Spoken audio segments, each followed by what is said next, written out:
Bonjour à tous, nous avons exposé dans notre précédente vidéo un certain nombre de questions fondamentales de la croyance juive.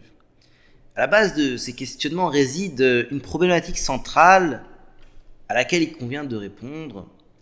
En effet, comment concilier l'unité non composée de Dieu et la multiplicité des créatures?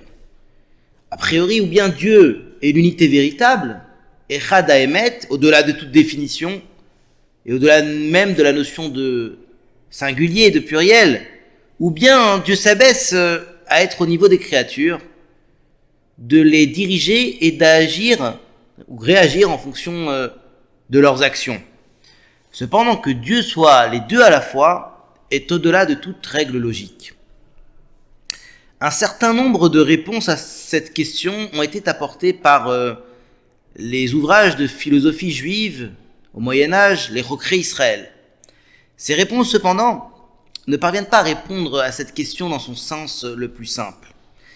La partie profonde de la Torah, la Kabbalah, et en particulier les dévoilements du Harizal, tels que ceux-ci ont été développés par la Chassidut Chabad, apportent une lumière nouvelle à ces problématiques fondamentales de la croyance juive.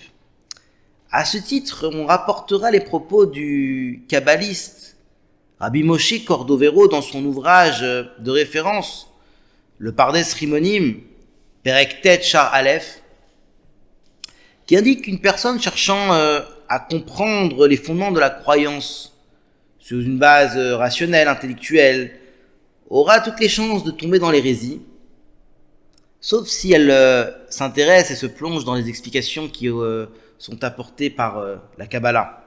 Ces réponses ont été développées abondamment par la Chassidut, de sorte à être perçues et saisies intellectuellement. Nous citerons à ce titre le texte intitulé Amanat Elokut, dissertation sur la croyance en Dieu du Tzemar Tzedek dans son ouvrage Derer Mitzvotecha. À la question posée plus haut, figure le concept des 10 séphirotes divines, par le biais desquelles Dieu, qui est un d'une unité non composée, agit sur des créatures plurielles. Pour aller plus loin dans notre explication et présenter les choses de manière intelligible, il conviendra d'exposer successivement 3 notions essentielles qui permettront de comprendre le rôle joué par les 10 séphirotes dans la conduite divine du monde.